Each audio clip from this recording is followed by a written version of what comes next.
Hey everyone, welcome back to the channel. So, I know on most of my vlogs, I don't really come in front of camera. The reason for that is I'm the one shooting all the videos, so I don't get a chance to come in front of camera. But starting with the Hong Kong itinerary, I plan to come on camera more often. Frankly, I don't know why I didn't do that yet. Actually, I like being on camera. So, from this itinerary, I'll start coming on camera. And the only reason I'm coming on camera is not that I like camera. I want to actually build a connection with this growing community. My YouTube family has been growing, so I want you to know me. I want to know what you like, and so yeah, throughout this Hong Kong itinerary, you'll be seeing me on camera. Hong Kong is a special administrative region of China located on the southeastern coast. It's made up of Hong Kong Island, Kowloon Peninsula, the New Territories, and over 200 outlying islands. Despite its small size, Hong Kong packs in a massive variety of landscapes from skyscrapers to lush hiking trails. If you're traveling from India, here's all that you need to know about reaching Hong Kong. Let's talk about visa. If you are an Indian passport holder, you can enter Hong Kong with a pre arrival registration, which is free and can be done online. The pre arrival registration form is otherwise known as PAR form, and you can access this from the official PAR portal. Visit the official Hong Kong Immigration Department's PAR portal for Indians and follow along to complete the application. If you're not fluent with the application form yourself, you can hire an online travel agency who will do it for you by charging a small commission. Before applying for the PAR form, ensure that you meet the following criteria. 1. You need to be a holder of an Indian ordinary passport. Second, your purpose of visit should either be tourism or short term transit. Each visit must not exceed 14 days and your passport should be valid for at least 6 months beyond your intended stay in Hong Kong. You can read through the copyright notice, privacy policy, statement of purpose, and disclaimer before you proceed to filling the online form. Tick the declaration checkbox and then click on Start to proceed with your application. You will need Adobe Reader or any similar PDF readers, and you will also have to take a printout of the form once you receive it. The eligibility criteria are again mentioned once you start filling the form. You can quickly glance through it and continue filling the information. The power application form consists of 9 different sections and you have to fill all the sections before submitting the form. Part A of the form will require you to enter the personal information regarding the person traveling. This part will ask you for basic details like your name. Please ensure that you enter your name only as per your passport. Then it will also ask for any aliases that you have, then sex, marital status, date of birth, place of birth, your residential address in India, and contact numbers. Part B will require you to enter details regarding your passport like your passport number, place of issue, date of issue, and date of expiry. In Part C, you have to enter details if you have traveled to Hong Kong Special Administrative Region in the past 3 years. And if you have used a different passport for that travel, you need to enter those details as well.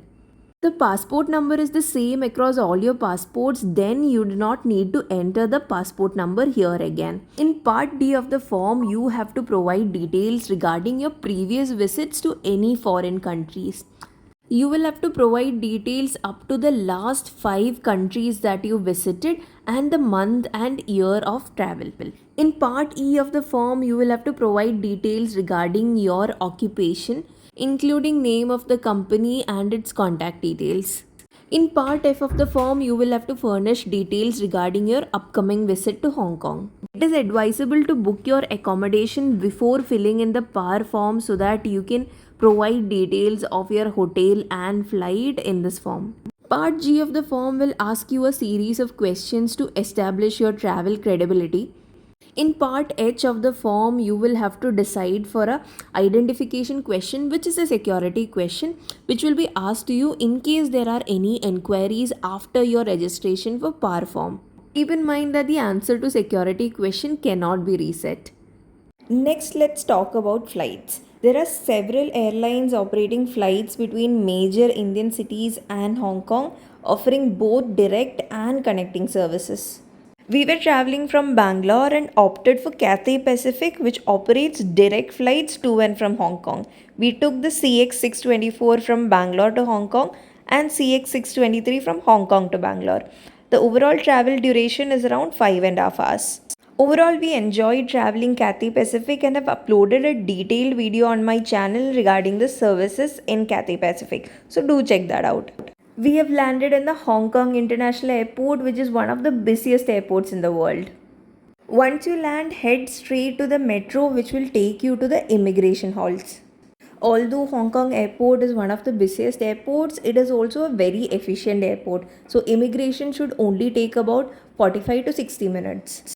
We had to present our passport and a printout of the PAR form at the immigration desk, and they gave us the slip which we have to keep throughout the journey. Next is transportation. Hong Kong is very well connected and there are multiple options for you to travel from the airport to the mainland city. You can opt for a taxi, or the best and cheapest way to travel is to take the Airport Express. The Airport Express offers a direct and efficient connection to key districts like Central Hong Kong and Kowloon. The train runs every 10 minutes from 5:50 am to 1:15 am. The route starts from either the airport or Asia World Expo and then passes through Singhi, Kowloon and Central districts. You can take a one-way ticket to your station from the airport. So we are going to Kowloon and one-way fare is around 105 Hong Kong dollars to Kowloon station. But if you're traveling as a couple, you only need to pay Hong Kong dollar 150 for two. And don't forget to buy the Octopus card from the airport. It is a rechargeable smart card widely used in Hong Kong for public transportation. You can use it in MTRs, buses, mini buses, ferries, trams, and even the Airport Express. So we've got our tickets and we're going to board the Airport Express. The Airport Express has facilities like luggage racks. It is very comfortable, has air conditioned seating, and even offers free Wi-Fi. The journey time from airport to Kowloon station is only 22 minutes.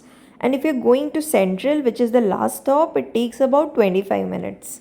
All stations connect to the MTR subway network, and there are also free shuttle buses from Kowloon and Hong Kong stations that serve major hotels and areas. We've reached Kowloon station now.